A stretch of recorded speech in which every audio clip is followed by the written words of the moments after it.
Hi, hi, hi! Magandang buhay po, Pilipinas, Luzon, Visayas at Mindanao. Para sa ating mga minamahal na taga-subaybay dito sa programang Opinyon ng Masa. Ngayon po ay araw ng Miyerkules, ika-11 ng buwan ng Marso 2020. Magandang buhay din sa ating mga kapatid na Muslim. Assalamualaikum. Ako inyong lingkod, Leo Di Tobias. At ako po ang iyong lingkod, Brother Efren Faderanga. Tumutok lang po at napakarami ibabalita namin sa inyo. Diyan lang po kayo, ha? Huwag kayong aalis at sumaybay-bay lang po kayo. Ngayon po ay ang oras natin ay tumpak eksakto 2:00 ng hapon. Kumusta na, Brother Efren? Ay, talagang ganun pa rin. Pero, siyempre, nakakakaba tayo dito sa kasalukuyang, alam mo naman, lumalaganap na sakit na COVID 2019. Sana lahat tayo magdasal na, ay matunaw na ito, lumayas na ito, o ano man, mawala sa atin. Para kakaunti naman ang magiging damage. At naniniwala ako na hindi tatagal ito. Mag-ingat lang po tayo. Laging sundin kung ano ulit yung tunay ng DOH para sa ating kaligtasan. Oo nga, nakakabahala na, Brother Efren, no? Nakakabahala na yung patuloy na pagdami ng COVID virus na yan. Ninenervyos na rin tayo dahil sa, imagine, 33 na po ang apektado ng COVID virus at meron tayong mga kababayan na ginagawang biro po, no, ha? Hindi po biro ang virus na yan at sana po maging sincero din tayo sa bawat isa. Huwag kalimutan maglinis ng katawan, magkamay bago kumain. Hindi iwasan po yung makikipaghalo-bilo kayo sa mga mall o sa mga taong hindi nyo kilala at precaution lang po kayo doon. Lagi kayong may mask para hindi kayo masyadong mahawa kung anumang mayroon silang taglay. Yan, itong COVID virus na to, no? Pati ang BJMP, itong Bureau of Jail Management and Penology, ayan, pansamantala pong ipinagbabawal ang dalaw ng mga pamilya sa preso para daw maiwasan ang pagiging biktima o diyan sa sa virus na yan, no? At ang preso ay bibigyan sila ng mga karapatan, may mga karapatan ng mga preso at ang pamilya. Kasi napansin natin, merong email, merong G games, merong mga bingo. Ngayon, Brother Efren, dalaw na. Pero talagang hindi biro ito. Marami na sa atin na, almost 24 na ba or 30 ang kasalukuyang natin? 33 na tayo dito sa Quezon City. Nakakabahala talaga. Pero walang imposible yan. Magdasal tayo at yan lahat yan magiging normal later on. Yan nga ang panalangin. Ang panalangin talaga ay mabisang gamot po yan, no? Ayon sa BJMP, upang hindi raw mamiss ng mga preso ang kanilang mga mahal sa buhay, yung mga dumadalaw, ay kanilang ilulunsad ang dalaw system, kung saan pinapayagan nila ang mga preso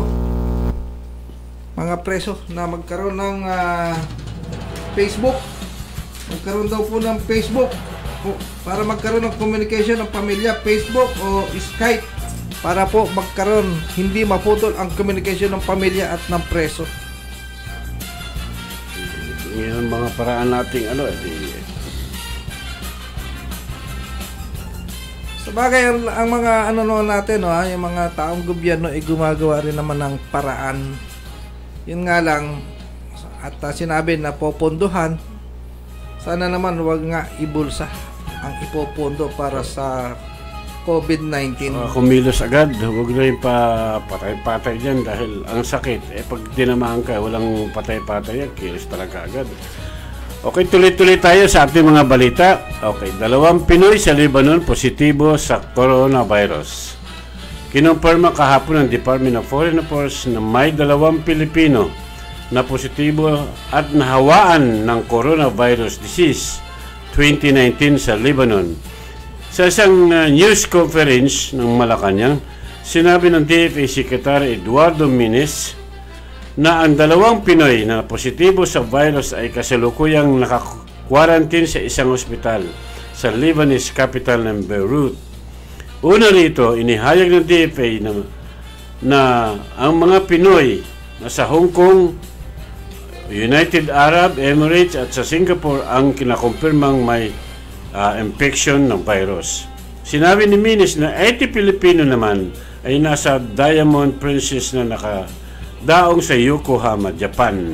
Napaulat din na ang COVID-19 40 na sa kanilang nagagamot na ito. Oy, salamat naman sa ating Panginoon Diyos dahil meron daw gamot sa naturang virus.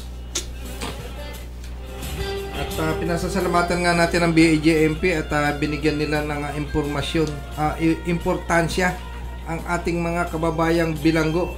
Mabuhay po kayo dyan sa BJMP. At siguro kasama ni Leody, dapat talagang lahat ng ating mga mayors, mga sakupan ay kumilos na ng maaga hanggat wala pang masyadong nagiging epekto sa kanilang lugar. Tulad ng itong Parañaque, Pasay, umalito sa COVID-19.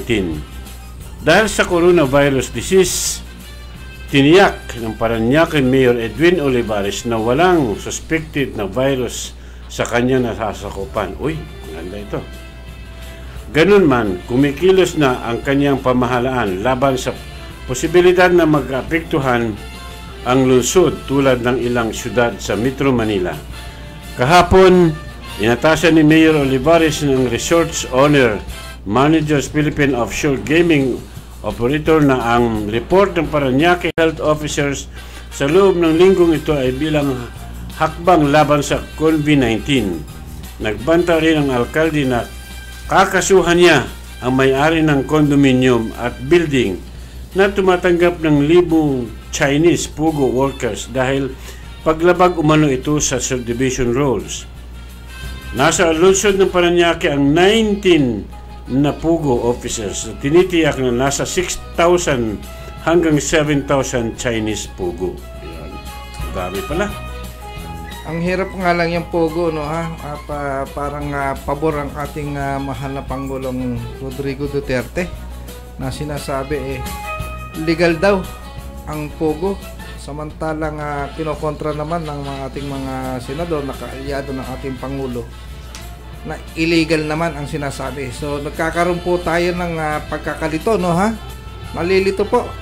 Bagamat kaming mga nasa media ay nalilito rin po sa pagbibigay ng pahayag at pagtanggap namin ng mga impormasyon. Nalilito po kami. Dahil sinabi ng Pangulo ay legal. Sinabi naman ng mga kaalyado niyang senador ay illegal. Kaya po dumadami. Imagine 6 billion a year ang ipinapasok daw sa kaban. Ang laki pala. Kaya paano sasabihin legal yung illegal?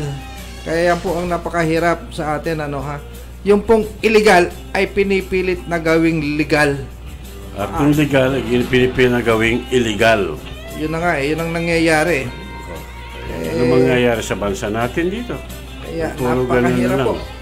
At una po sa lahat ay nais naming pasalamatan at nagpapasalamat po ang opinion ng masa sa isang concerned citizen na nakapansin sa mga palpak na proyekto ng DPWH o ng Department of Public Works and Highway. Diyan daw po sa Malaria near Ascobil. 3 taon na pong ginawa ang kalsada na yan. Subalit naiwan sa gitna ang mga poste ng Meralco na mistulang anarkiya at accident prone po ang mga posting yan para sa mga motorista. Isa pa ay napakaraming kable ng kuryente ang nakalawit dito. Sa anumang sandali ay maaaring may mamatay dito. Imagine naman, Brother Efren, kable ng kuryente po ang nakalawit. Baka yan ay live. Paano naman po yung masasabit na mga malalaking truck dyan? Maaring masunog at mamatay yung mga sakay niyan. Dapat nakamonitor ang Meralco dyan. Dapat lang at uulit-ulitin natin to sa ating programa. At misto lang Bulag, Pipi at Bingi ang barangay na nakasasakop dyan at tila binabaliwala ni chairman, kung sino man ang chairman dyan, ang pinalabas na Memorandum Circular number 20-028 ng DILG Secretary Eduardo Año. Dated po ito February 7, 2020 para sa mga probinsyal, gobernor, city municipal mayor, punong barangay, head of sanggunian, DILG Regional Director, at iba pang mga taong gobyerno.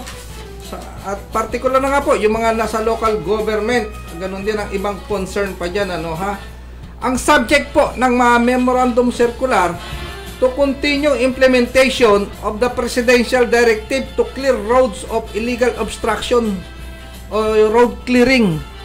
Paano natin masasabing road clearing? Hindi nga kumikilos tong barangay captain lang. Pinutukan ng pinutukan ng pinatubo to Hindi kumikilos Marami pong mamamatay dyan. Imagine antay pa natin yung mga concerned citizen na magbigay ng impormasyon dito sa programang Opinion ng Masa. Baka natutulog ang kapitan natin dyan. Kung natutulog, hindi natin yan titigilang kalampagin. Kaya kung ang sino man ang punong barangay dyan sa nakakasakop sa Malarian, near Ascobil, pakinggan nyo po, hanggang dyan sa Sampaguita, bago tumungtong sa Alat Bridge ng San Jose del Monte City, ay kumilos na po kayo dahil ang opinyon ng Masa ay iikot sa nabanggit naming lugar at kami po ay personal na mag-i-inspeksyon at kami po ang magre-report kay DILG Secretary Eduardo Año. Para sa mga listener ng programang ito, maging kayo po ay maaaring magparating ng inyong reklamo sa pamamagitan ng pagtawag kay Pangulong Duterte.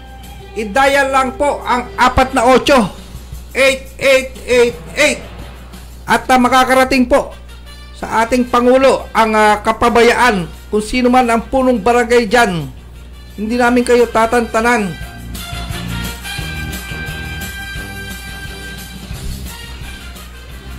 Okay, tuloy-tuloy ang magbalita natin, brother.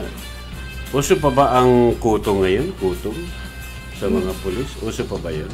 O may gumagawa pa? May gumagawa pa rin. Okay, eto Hindi nga lang lahat ng pulis. Yung bilang paglilinaw natin, hindi po lahat ng pulis. Oo. 2 miyembro ng HPD timbog sa kutong. Yan 2 miyembro ng HPD ang dinakip ng elemento ng Philippine National Police Integrity Monitoring and Enforcement Group ng PNP IMIG matapos ireklamo ang pangungutong at dumara ang truck sa isang sinagawang Operation Prosperidad, Agusan del Sur.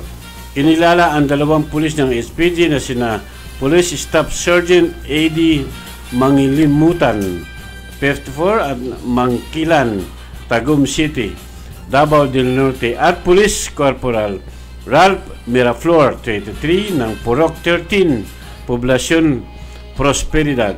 Sa ulat ng alas 9 ng gabi, nang isagawa ang entrapment operation ng mga elemento ng IMIG, Mindanao Field Unit at Agusan del Sur Provincial Office Mobile Force sa purok ng barangay natin, Prosperidad, Agusan del Sur. Nireklamo ang truck na van driver na nangungutong sa kanila na sila'y daanan ng nasabing lugar. Nadakip sila Manginon at Miraflor na tinatanggap ng mark money na 2,500 mula sa pulis na nagpanggap na truck driver. Tumigil ka na. Sakit Ang sakit niya sa halagang 2,500 ipinagpalit ang pagiging pulis. Imagine, sana po yung mga batang pulis at nalalagay kayo sa mga ganyang duty o traffic enforcer. Prone po yan ng corruption. Hanggat maaari sa operation na lang kayo mapunta. Dahil wala pong corruption na makikita sa operation. Pero kung andyan kayo sa traffic at talaga po prone po kayo ng corruption, para sinasabi ko po sa inyo, iwas na po kayo. Pag binigyan kayo ng duty para maging traffic enforcer katulad ng Highway Patrol Group, prone po yan ng corruption. Hindi nyo po maiiwasan ang corruption, ay darating at darating po sa inyo. Tukso po yan hindi nyo maiiwasan. Ay, nako, kala ko wala na yan. Andiyan pa rin yan. Hi kay Jenny Morada, kay Mama sa napakabait na guro ng San Bartolome, kay Ma'am Abila, kay Sir J Galguera, kay Orly Mateo, ang aking classmate niya sa San Bartolome Elementary School, si Edsa Corrado, kay Gloria Estrada, kay Ma'am Explorer Doro na lang, hindi ko na babanggitin yung pangalan mo. Ang oras po natin ngayon ay alas 2:15 na nagmamadala alas 3 ng hapon. Okay, patuloy-tuloy tayo sa ating mga balita. Rumakit sa droga, Lady Casino Dealer Timbuk. Arestado ang isang babaeng online casino dealer makaraang rumakit umano bilang isang drug trafficker kasama ang pang-drug suspect na sa bypass operation na isang hotel sa Santa Cruz, Manila. Kinilala ng PDEA Director General Aaron Aquino ang nadakip na si Jolie Ann Maglalang Sarmiento, online casino dealer at drug trafficker. Kaya pala.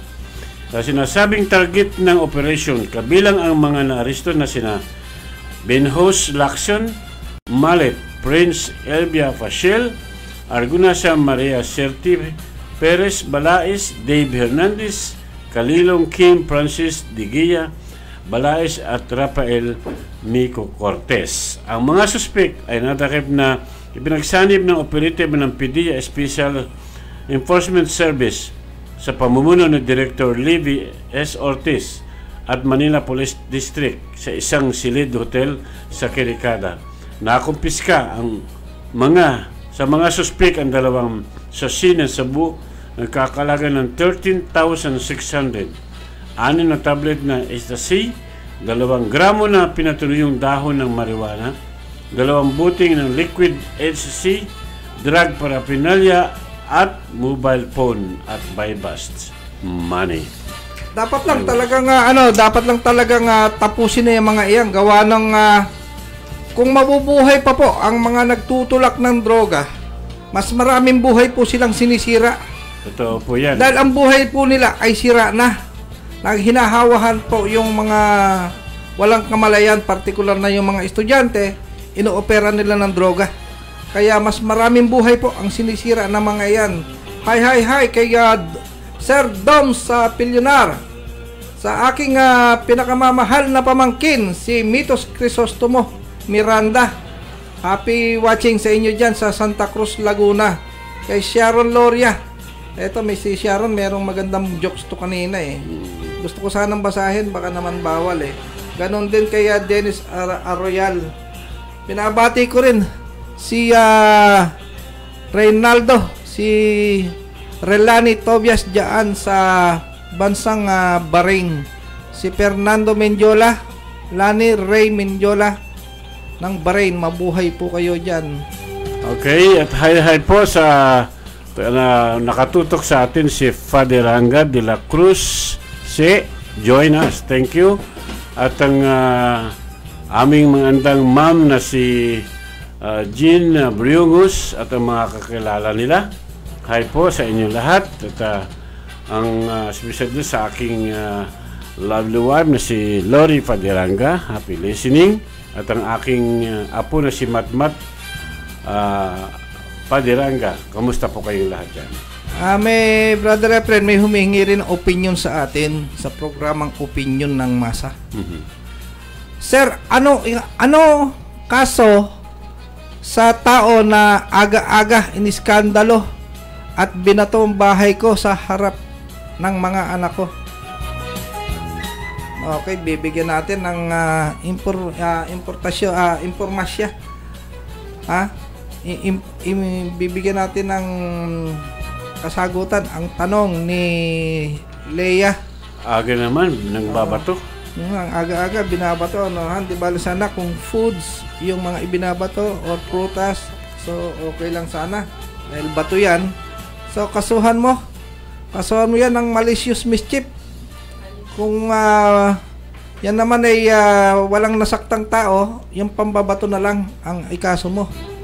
Pero kung may nasaktan, kasuhan mo rin ng depende sa sakit na tumama sa tao, pwedeng light physical injuries or slight physical injuries or serious physical injuries. Yan po yung mga po pwede kung ang tao ay tinamaan. Pero kung hindi naman at bahay mo lang, malicious mischief ang pwede mong ikaso. Barangay case lang po yan. Mag-uusap sila sa barangay niyan para usapan kung ano yung maganda. Binabati ko rin si Ma'am Usuyos. Sabi naman ni Sharon, Sir, pabati po si Jinky Situbal at Josephine Peralta ng happy birthday. Wow! Happy birthday sa inyong dalawa, ha? At kayo ang mag-ano sa amin, maglilibre sa Jollibee. Ganun kay Victoria Fernandez ng Kabalikat Charity.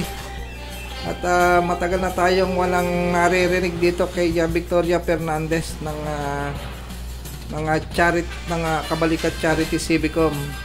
Okay, at sa nakakaalam at mga kaibigan ay pinaabot namin ang pagbati sa isang aming kumpare na si James na siya ngayon nagdiriwang ng 60 years old. Happy birthday, pare. Happy birthday. So, talagang bumabalik, nalampasan na natin pero bumabalik pa rin yung issue ng coronavirus. Talagang bumabalik sa ating isipan. 33 na po ang naiulat na nagpositibo sa COVID-19. Ang problema lang din natin na ilan sa mga kababayan natin ay nagpa-panic buying matapos na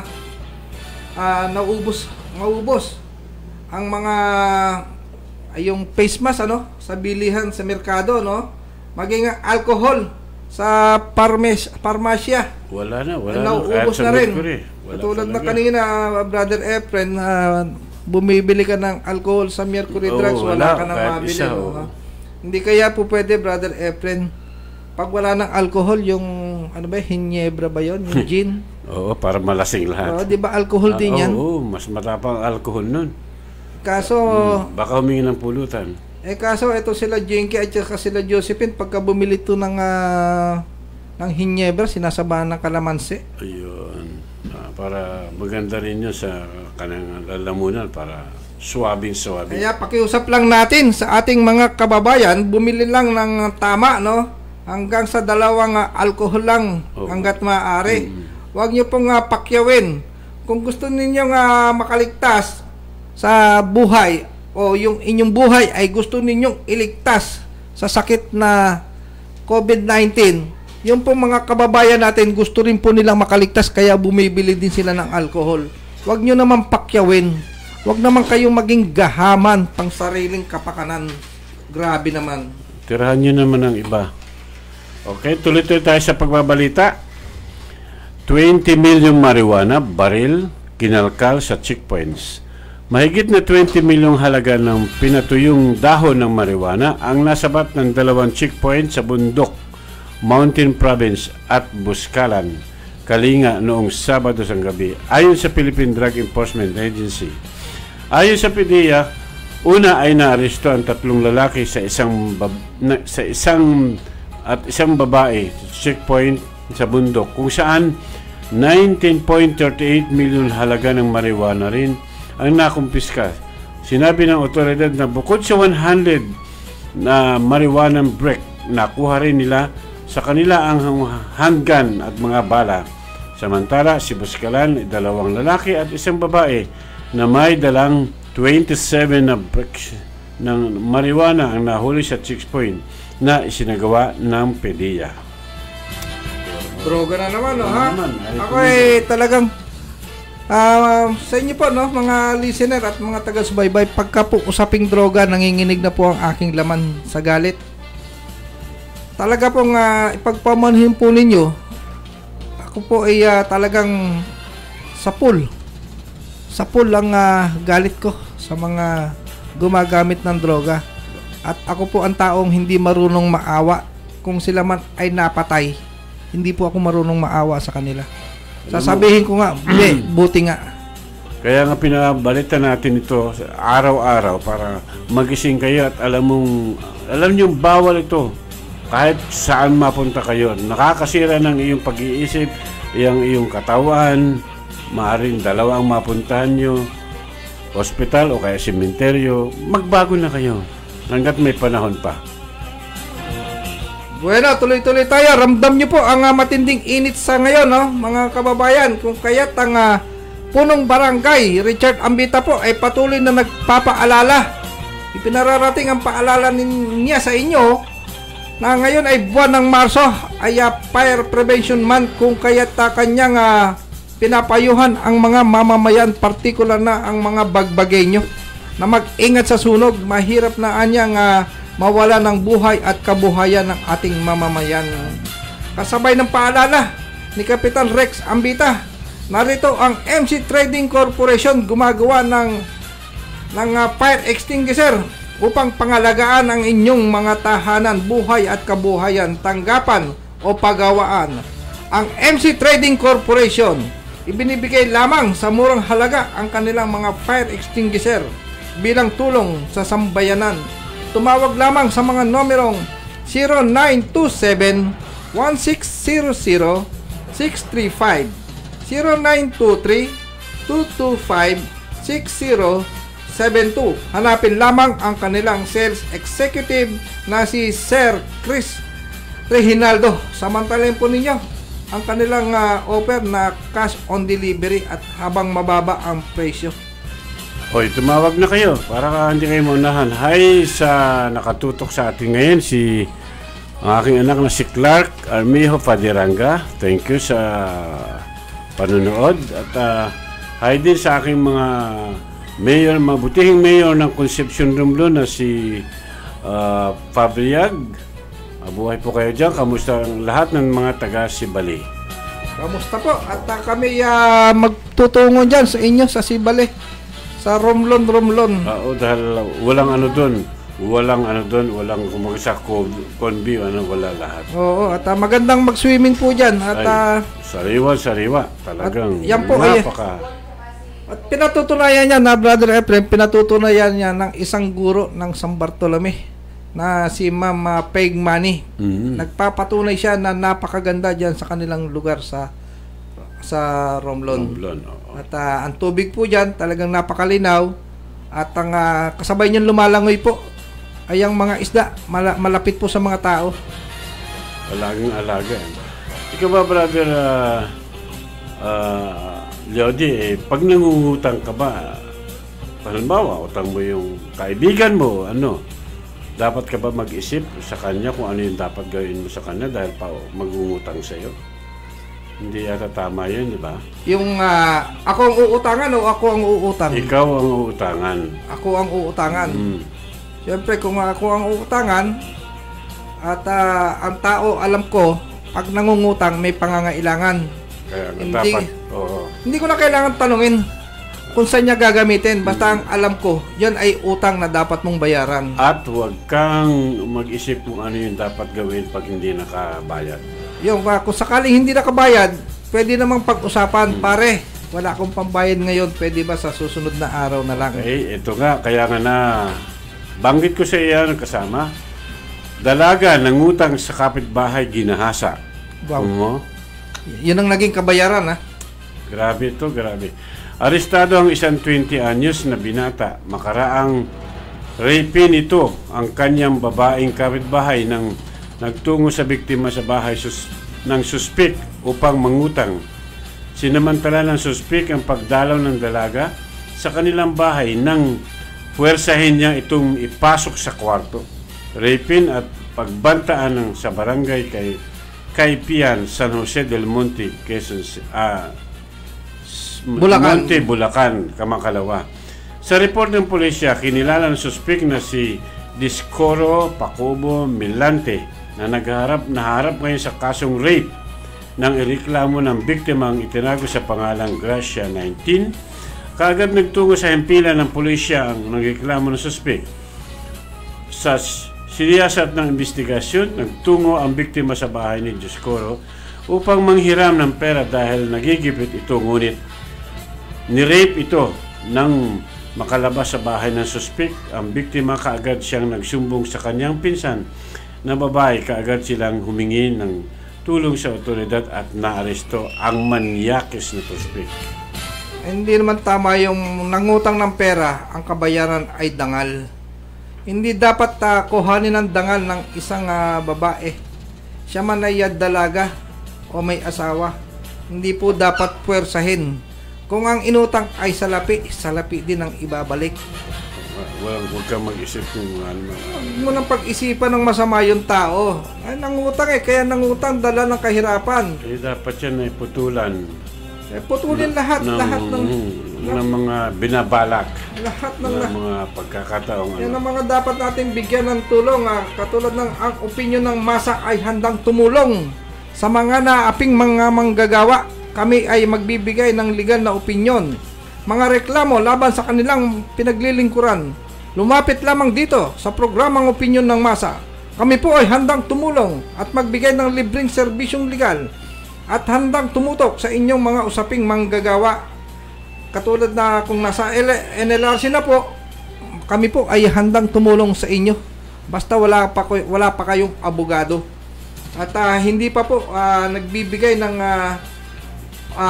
explanation o reklamo sa anumang ahensya ng pagsisiyasat. Pero kung nakapag-file na po kayo, wala na po kaming karapatan na tumulong.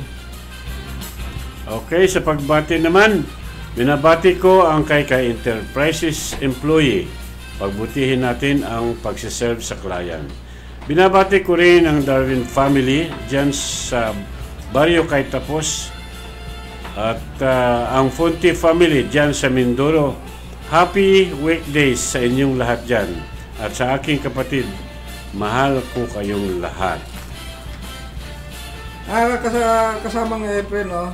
At nakatutok din sa ating ating programa dito sa opinyon ng masa ang mga taga Barangay Bagbag sa pangunguna ni Punong Barangay Richard Ambita, si Kapitan na Miriam Ubanos Ambita, kaya Secretary Rolando Pascor at sa kanyang asawa, kay Treasurer Miss Eva Gratela, Ate Susan Ramos, Esperanza Dizon, Jason at Michelle, mga kagawad, ang napakasipag na si Kagawad Beth Bitangkol, Jason Palisa, Lord Michael Canlas, Jesus Villamor, Rico Calisterio, John Ligado at Aaron Kyle Reyes. Siyempre, binabati ko rin ang SK Chairman.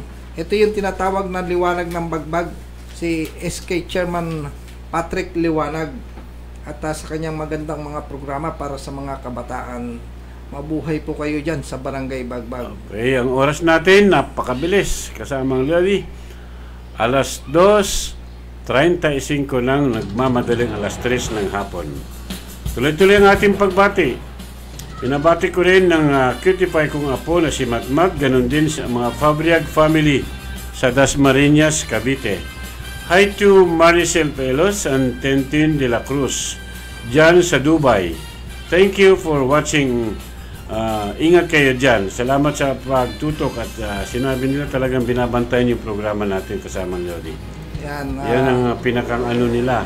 Baga sana pag-iisip ng mag-ano sila kung gagawin sa kanyang pagpapahinga, nakatutok sila sa atin. Salamat po sa inyong lahat dyan sa Kaikai Enterprises. Particular na kay Ma'am Shawi, no? Sa Dubai ito.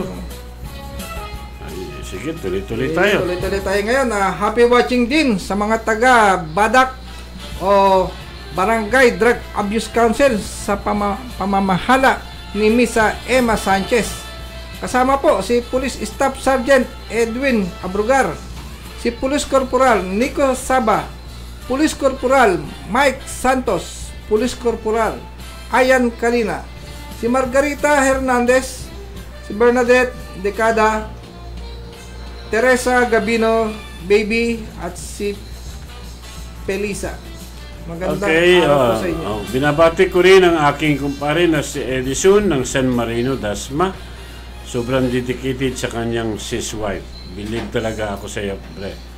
Ganun din kay Attorney Jose Madrid. Pare, kamusta kayo dyan sa Romblon? Ganun din kay mahal namin butihang congressman, kay Budoy Madruna. Musta po kayo, sir? Belated happy birthday naman sa aking pinsan na si James Coronanes. Nakatutok din sa atin ang mga taga Nasugbo, Batangas. Gayon din kina Mariped de Villa, Pelino de Villa, kaya Ray Chris at Lorely Sobremonte at mga Sobremonte family dyan sa Marinduque.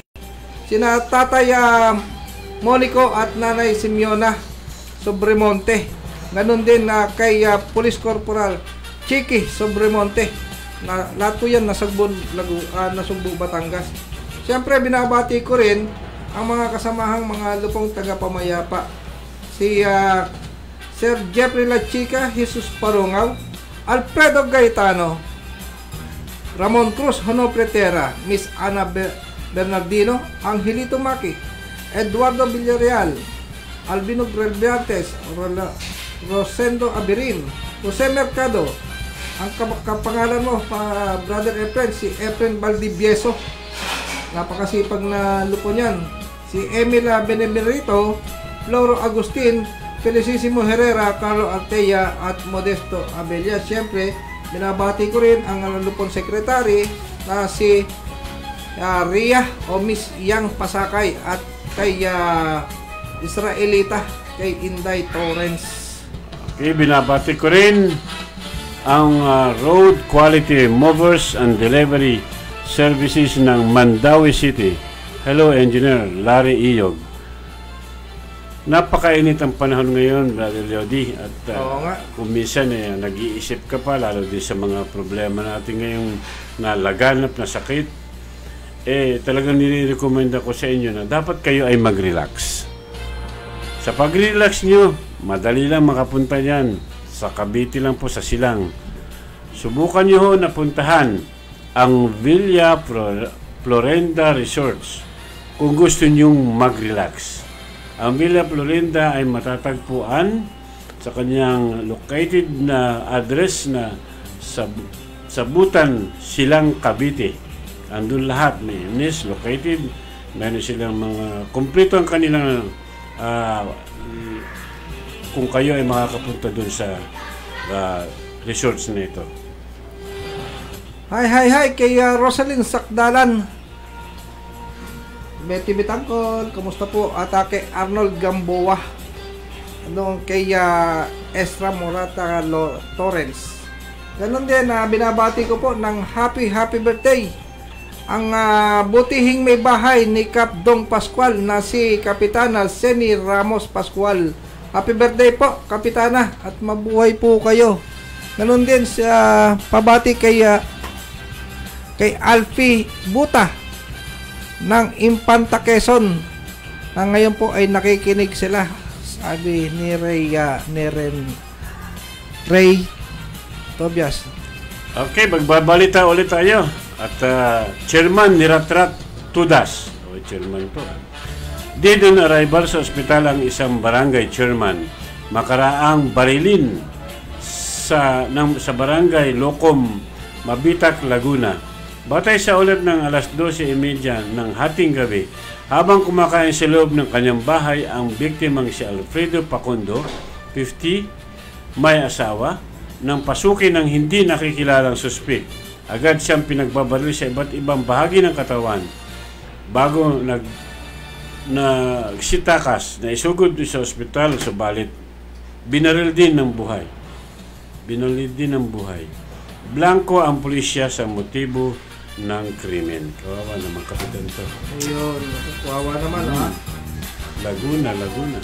Ayan, binabati ko ang mga Crisostomo family dyan sa Infanta, Quezon. Sina Ate Josie, Kuya Reynaldo, Kuya Mario. Yung si Mario po ay kamag-anak po ni Mario Crisostomo na dating broadcaster po ng DCXL. Si Pele at Pelimon.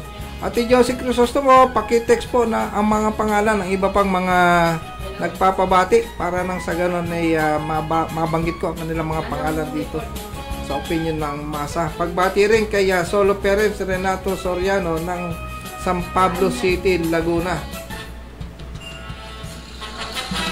Nakatutok din po sa ating programa ang mga taga Barangay Labuin, Santa Cruz, Laguna, ang mga naulila ni Tio Hamin Crisostomo na sina Ellen, ang aking pinsan, si Nanding, si Oyi, si Ogi, Mitos, Lori, Parado, Trinidad, at marami pa. Okay, at binabati ko rin po ang TJT Movers Company. Keep it up and sa inyong tracking company. Ganon din po ang ProSwift Tracking Corporation. Kamusta po kayo dyan? At binabati ko rin ang Boyema Tracking, Emerald, Copper, Mars. Kamusta kayo dyan? Ganon din ang Keystone. Binabati po natin ang mga staff dyan sa Keystone. Kaya Sir Mads, kaya Doms, Dabog, at lahat na ng staff dyan sa Keystone. Mabuhay po kayo. Ang oras natin, talagang napakabilis, hindi mapigilan. 20 minutes bago mag alas 3 ng hapon. Tuloy-tuloy po tayo. Para sa ating mga kababayan na nagnanais magtungo sa ibayong dagat, ang Premium Quality Work Solution na may recruiting agency sa number 19 Remedios Street, Malate, Manila ang inyong puntahan. Mga skilled worker po ang kanilang hanap. Domestic helper para sa Singapore, Hong Kong, Qatar, Taiwan at Japan. Maaari pong mag-text o tumawag sa mga numero 0927-355-0708. Hanapin lamang si Miss Abby De Vera at Miss Nelsie. Ang Premium Quality Work Solution Recruitment Agency ay rehistrado sa tanggapan ng Philippine Overseas and Employment Agency o POEA. Ito, kasama Lodi, dapat ito aral dito sa mga rider. Yung mga counter flu. Kaya, mag-iingat po kayo. At ito huwag niyong gagayahin ito. Counter flu shootout, rider patay. Namatay doon din ang isang motorcycle rider nang ito ay manlaban matapos sitahin ng isang pulis dahil sa ginawang pagka-counter flu sa Batasan Hills, Quezon City, kamakalawa ng gabi. Ang suspect na nasawi ay nakilala sa pamamagitan ng ID na nakuha sa katawan nito na si Ibrahim Asula, nasa Hustong Gula at number 7 Kalayaan, Barangay Batasan Hills, Quezon City. Sa ulat, alas 10 na ng gabi, sitahin ng tauhan ng Batasan Police na si Asula dahil sa counter flu nito sa Kalayaan Extension.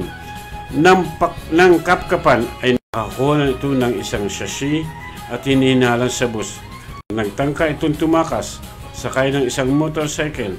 Pero sa halip na huminto ay sumuko ay pinaputukan umano ang mga pulis.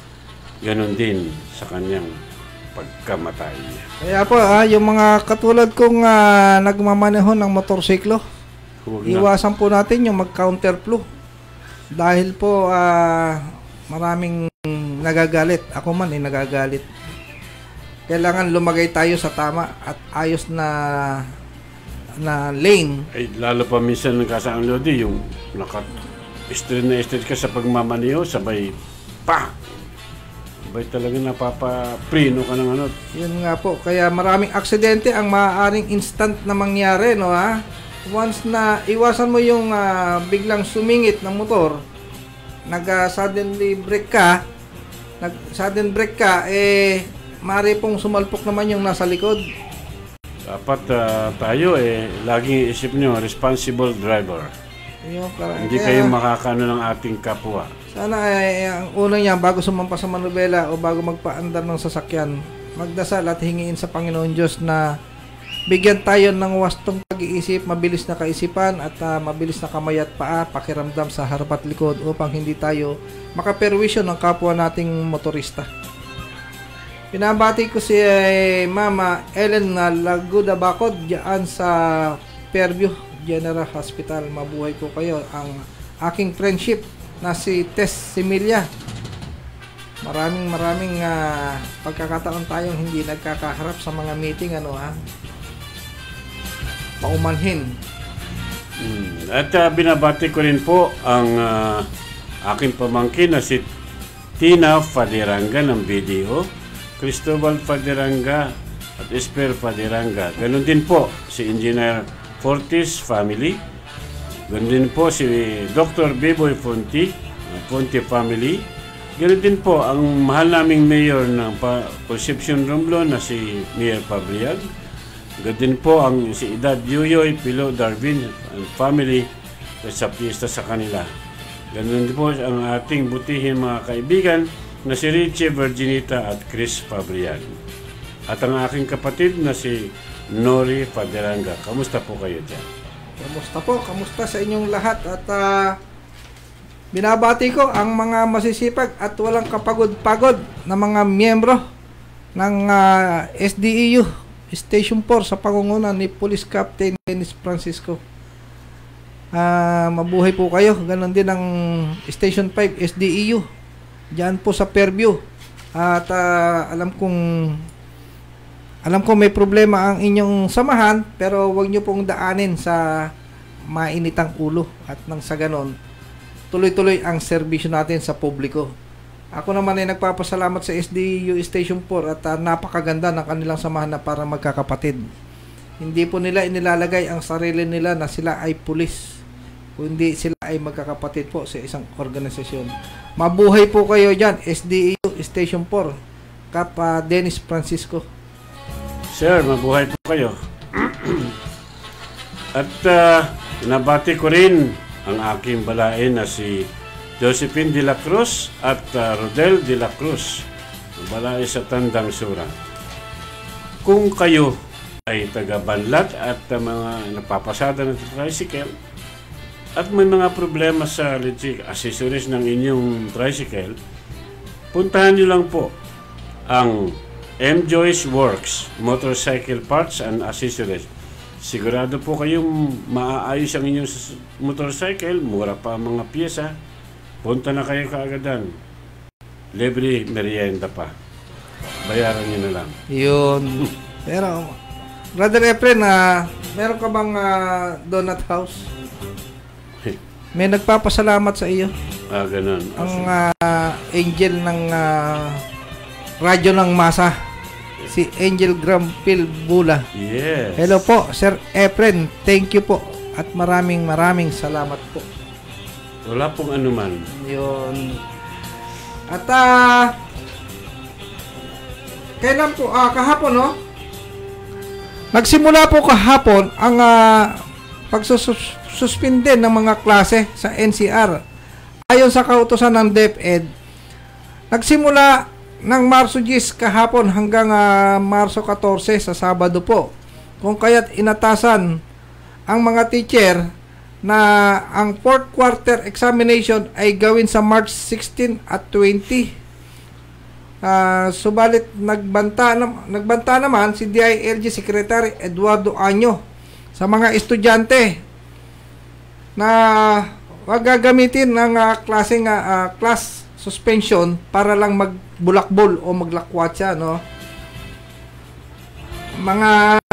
Lalo na yung pagpunta ninyo sa mga matataong lugar. Iwasan po yan, tulad ng mall. Ang sabi ni Secretary Anyo, ang PNP together with local government unit, sila ang mga sisita sa mga bata na walang kasamang magulang at i-advise na umuwi. Subalit hindi po puwersahin ang mga bata na mas lalong hindi bibitbitin ang mga ito kung walang kasamang magulang, kundi pakikiusapan na umuwi. Pero kung ayaw pa rin nilang umuwi, si pulis, si mayor, si barangay captain ang pwedeng maghatid sa kanilang tahanan. Yan po mga bata, hindi ko mawala kayong pasok, malaya na kayong maggala sa mall. Kung papansin niyo ang isang noon-time show, programang pang-araw-araw sa TV, wala na po silang mga audience. Kakunti na lang, wala na. Ilan na lang, kung hindi yung contestant na lang ang kasama nila, wala na silang audience. Hindi na po nagpapapasok sa studio. Kaya kami po rito sa programa ng Radyo ng Masa, dito sa himpilan ng Radyo ng Masa, kami po ay bago pumasok dito ay kung maaari lang paliguan kami ng alcohol. Bilang pag-iwas po, dahil lang ginagamit naming microphone, ito pong aming mic, laging nakatapat sa aming mga bibig na dapat din na nilalagyan din po ito ng alcohol. Okay, hi din po sa mga taga-Prestige, Honda Prestige Traders Incorporated sa Tino Branch. At hi din po sa pagtutok ng SCCI Insurance kay Mel. Kamusta kayo dyan, mga kasamahan mo? Maging maayos ang trabaho nyo at relax lang, okay? At bumabati rin at walang sawa na sumusubaybay sa atin, sa ating programa. Si Champ laki. Siyempre, si Champ liit. Bagamat alam kong natutulog yan sa mga sandaling ito, ang tenga niyan nakatutok sa kanyang lolo. Ganon din kaya nakatutok din po sa atin si Madam Karen na Mahinay Grampil, ang ating pong operation manager ng Radyo ng Masa.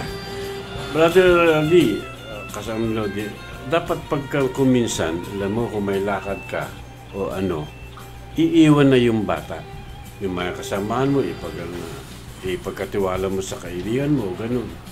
Tulad niyan, humabol sa nanay, 4 na anyos, pisak sa truck. Tingnan mo. Kawawa naman yung bata, Siguro yung nanay, biglang aalis, hindi naman hinabilin doon sa kapatid o kung sino mang dapat. At tinawakan, biglang humabol. Ayan, dumaan yung truck tapos. Patay ang 4 na taong gulang na lalaki matapos masagasaan ng truck sa kahabaan ng barangay San Ignacio Rosario, Batangas. Sa investigasyon ng PSG, Samuel Gista, alas 8 ng umaga, umahabol umano sa ina ang biktima si Jacob Gutierrez nang salubungin ng Isuzu L truck na minamaneho ng suspect na si Nelson Pinsa, 49, ng barangay Lubangan. Pumailalim pa ang biktima sa sasakyan kung saan nagtamo ng matinding pinsala sa ulo at ibang bahagi ng katawan. Sumuko naman sa pulisya ang suspect sa nahaharap na kaukulang kaso. Wow. Kawawa naman, Pero kung titingnan natin ang pangyayari diyan sa bata, unang-una, tinakasan ng ina yung bata, Kaya humabol. At ang kawawang tsuper naman, mananagot sa kanyang krimen na nagawa na hindi sinasadya. Pero ang dapat rito, kung titimbangin natin, sasabihin natin walang kasalanan yung driver. Yung bata hindi dapat nasa lansangan sa ganong edad. 4 na anyos, nasa karsada. Dapat yan dapat yan nasa pangangalaga ng kanyang magulang at nasa loob ng tahanan. Ang problemang ginawa ng magulang, ang mananagot ay ang kawawang tsuper. Yan, kayo mga magulang, mag-iingat kayo. Huwag niyo pabayaan yung mga anak niyo. Kung hindi niyo po kaya mag-alaga ng bata, wag na kayong mag-anak. Bigay na sa atin. Huwag na kayong mag-anak kung hindi niyo kaya. Kawawa naman yung tsuper, nagkaroon siya ng pananagutan ng hindi niya sinasadya. Makukulong yung tao. At ang oras ngayon, napakabilis. 5 minutes bago mag-alas 3 ng hapon. Umahabol ng pagbate sa opinyon ng masa ang lahat ng guro at mag-aaral ng SBES, especially ang grade 3 section. Siyempre, kasamang section na lahat na. Hindi ko na iisa-isahin at magtatampo yung ating mga minamahal na guro. At andyan sila Ma'am Rhea Galang, sina Ma'am Nora Labandera, Ma'am Villa Soto, Ma'am Carmen Salinas. Ngayon din kina Sir Francisco Dalapo, Sir Gilbert Pacheco, Ma'am Babette Pegmani, kay Reggie sa GPTA, kay Ma'am Reggie Estrera, Sharon Loria, Laarni Panagiton, Leia Cristobal, LJ Lopez, Jinky Situbal ang may birthday ngayon, si Rose Raso, Josephine Peralta may birthday din ngayon, at Sharon Horario. Ganon din kay Fernando Otico ng Cavite City, kay Ma'am Lydia Pundang, may-ari ng Lydia Eatery dyan sa San Mateo Rizal, at si Sir Louis Paano ng Dasmariñas, Cavite. Kasama nyo din, minsan tulad nito, naglilinis ng sasakyan, lalaki na kuryente, dedo. Paano ba ito? Ano kaya yan? Bakit? Sino naman kaya may pabayaan dyan? Habang naglilinis ng sasakyan, lalaki na kuryente, patay. Dito, ang 38 anyos na lalaki matapos makuryente sa car wash habang naglilinis ng jeep sa Valenzuela City kahapon ng umaga. Dito na arrival sa Valenzuela Medical Center, sanhi sa malalang pagkasunog ng katawan ang biktimang si Alexander Bautista. Sa report ng Valenzuela Police Chief Colonel Fernando Ortega, alas 8 ng umaga habang naglilinis si Bautista ang pampasaherong jeep na pag-aari ng kanyang kapitbahay, sa karwas na itinayo ang biktima sa tapat ng kanyang bahay. Sinabi ng pulisya na saksi si John Roy Carraminto na nag-aalmusal sa loob ng kanyang bahay nang marinang sigaw. Paglabas niya ay nakabulaga ang biktima sa tabi ng nakaparadang jeep. Kawawa ka naman. Kawawa, no? Naghahanap buhay yung tao. Marangal ang kanyang pagtatrabaho bilang car wash boy. Pero, yun na nga, sinasabi natin, once na magkaroon na tayo ng tuldok at tinuldokan na ang buhay natin ng ating mahal na Panginoon Diyos, eh wala na po tayong magagawa. Marami pong dahilan ang pagiging pagkakamatay ng tao. Dahilan na lang po yun. Pero talagang hanggang doon na lang ang kanyang hangganan. Binabati ko si Mama Shirley Velasco. Ay, kasamaan din po natin yan sa Kabalikat Charity Civicum. At mabuhay po kayo. Binabati din ang programang ito ang barangay sa Uyo, si Punong Barangay Noel F. Bitog, ang BPSO Chief Executive Jun Agustin, at ang kanyang kasama na si Brother Fighter na ngayon ay nakatutok sa ating programa. Siyempre, hindi natin malilimutan ang mga BPSO ng Barangay Bagbag sa pangunguna ni BPSO Chief Executive kay Sir Leopoldo Musnit, at napakasipag na hepe ng BPSO. Mabuhay po kayo dyan, at lahat kayong nandyan sa loob ng Barangay Hall at sa loob ng BPSO office. Mabuhay po kayo. Adil, wala na tayong oras. May pahabol ka pa. Sige, ubusin na lahat yan. Bigyan na lang natin ng paalala ang mga magulang at mag-aaral ng SBES. Tayo po ay magsasagawa ng Brigada Eskwela sa Mayo 18 hanggang 23. Sama-sama po nating panitiliin ang bayanihan tungo sa kalidad na edukasyon para sa kabataan. Magkaisa po tayo sa Brigada Eskwela year 2020. Tama. Ayun. Dapat talagang kung hindi sa ating mga magulang, hindi po natin maibibigay ang tamang pag-aaral o yung tamang pag-aaralan ng mga bata. Tama po yan. Kailangan tayo ang maglinis ng paaralan para nang sa ganon, hindi sila magkaroon ng anumang karamdaman. Tulong-tulong. Tulong-tulong lang tayo. Bueno, pare. At, okay. At bago tayo magwakas, siyempre, sa lahat ng mag-aapong ito, magpapasalamat muna tayo bago tayo magwakas. Manalangin tayo. Panginoon, sa pagtatapos ng aming gawain broadcast sa araw na ito, papasalamat kami sa iyong mga biyaya at pagsubaybay sa pagkakaloob mo sa amin ng sipag at tiyaga upang matupad namin ng maayos ang aming gawain. Patawarin mo kami, Panginoon. Kung nagkulang man kami sa aming gawain, sa aming mga kasama, Panginoon, patuloy mo kaming pagpalain, gayon din ang aming mga pamilya, at loobin mong muli kami magsama-sama bukas sa pagsisimula ng isang panibagong araw. Ang lahat ng ito ay hinihiling namin sa ngalan ng aming anak na si Jesus. Ganon din po ang pamunuan ng istasyon ito. Gawa po ay ipuin mo sila, ang kanilang mga puso, ilayo mo sila sa kapahamakan, at ilayo lahat ng mga pangangamba dahil sa laganap na sakit na ito. Durugin mo, Panginoon, alisin mo sa amin yan, Panginoon. Hindi namin kailangan. Kayo po ang may karapatan. Lord, ang lakas at nasa inyo. Kami ay nananalig na balang araw at pagising namin bukas ay wala na lahat ng ito. Sa ngalan na yung mahal na anak na Hesus Kristo. Amen and amen. Amen. Bueno, dahil sa wala na po tayong oras, kami po samantalang magpapaalam at muli tayong magsasama at magkarinigan sa darating na Biyernes, ganap na ikadalawa hanggang ikatatlo ng hapon.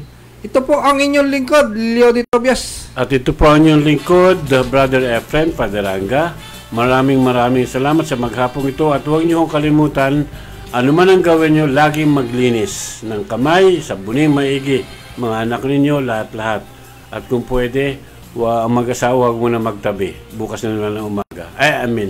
Dire-diretso lahat. Prayer tayo, prayer. Para mawala itong sakit na lumalaganap ngayon. Thank you so much at happy day today.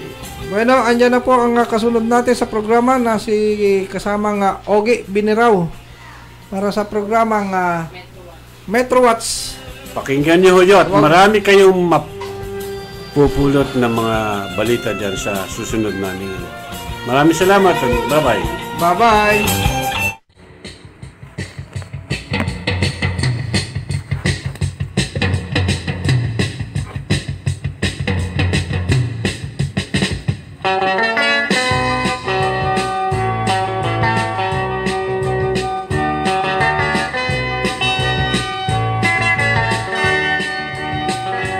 Ito ang programa Opinion ng Masa. Inyong mapapakinggan tuwing araw ng Lunes, Miyerkules at Biyernes. Sa ganap na ikadalawa hanggang ikatatlo ng hapon. Dito lamang sa Radyo ng Masa, RMN